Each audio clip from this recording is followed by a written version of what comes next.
Here we've got film that's out of position again, and but at this stage I'd like to pay tribute to then Corporal John Verhelst of Headquarters 1st Australian Task Force for subsequently forming a Headquarters 1ATF association and keeping together a great many of the troops from those times in reunions and other gatherings which are being held in great strength even to this day.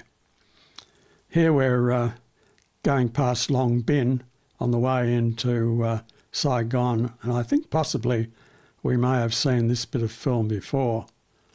Those guys in the truck in front of us are Royal Australian Engineers. Now we're at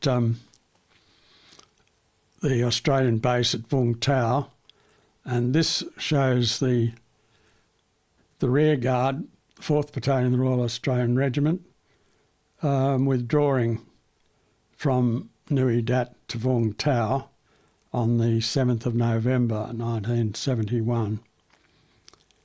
Looking down from the high ground within the Logistics Support Group base back towards the road to the north to Nui Dat.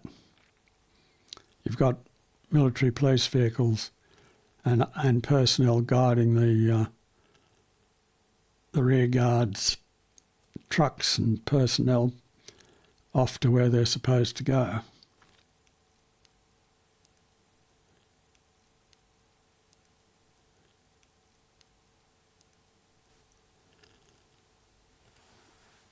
After 4RAR moved into the Logistics Support Group base here, they started returning home to Australia, but left one rifle company there to protect the base until everything was withdrawn in the first few months of 1972.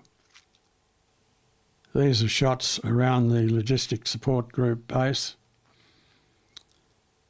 all showing the amount of logistic effort that has to go towards supporting a fighting force on the ground. And that's a look straight up the road going back to Nui Dat.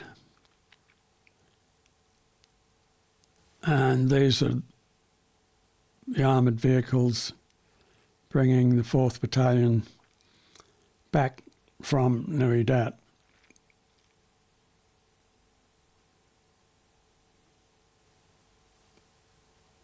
One of the things we were thinking about at this time was how that we'd gone there to Vietnam with the intention of freeing the people from the communist oppression.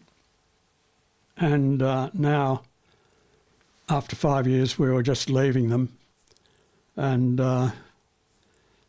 leaving them to it, not really knowing what was going to happen to them, but strongly suspecting that many of them wouldn't survive any kind of communist occupation, which was in fact to take place in the future in 1975.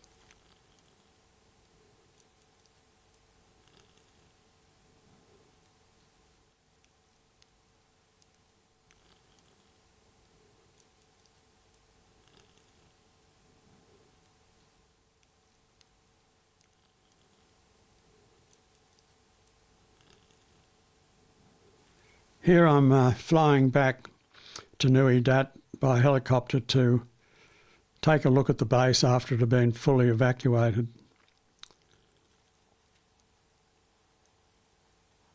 Not a lot of life to be seen except for, and you can't see them really from these photographs, lines of people on the ground carrying away all the furniture and fittings, taps, etc. from all the buildings in the task force.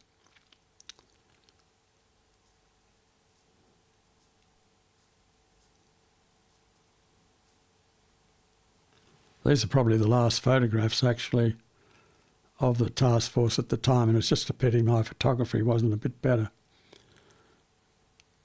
or the camera a bit better, or the weather a bit better.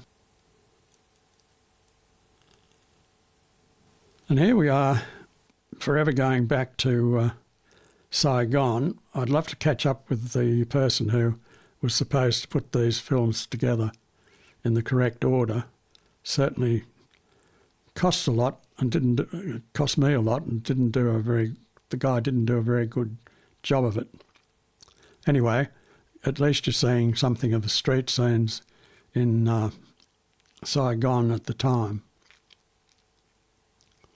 It's very interesting building, that one.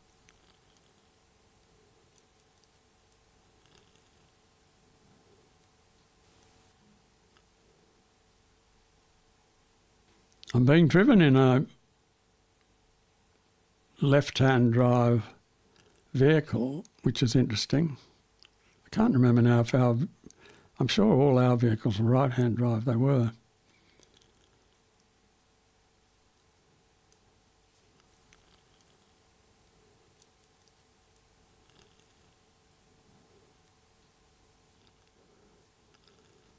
Here we've got a staff car of the Royal Australian Air Force.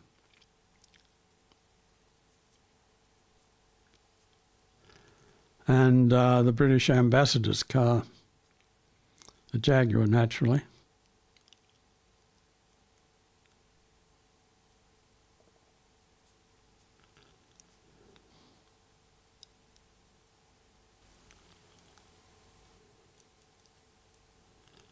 I'm not sure what these photographs are of.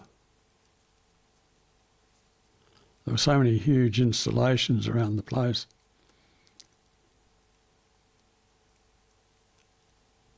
Oh, I think this is inside the Australian Logistics Support Group.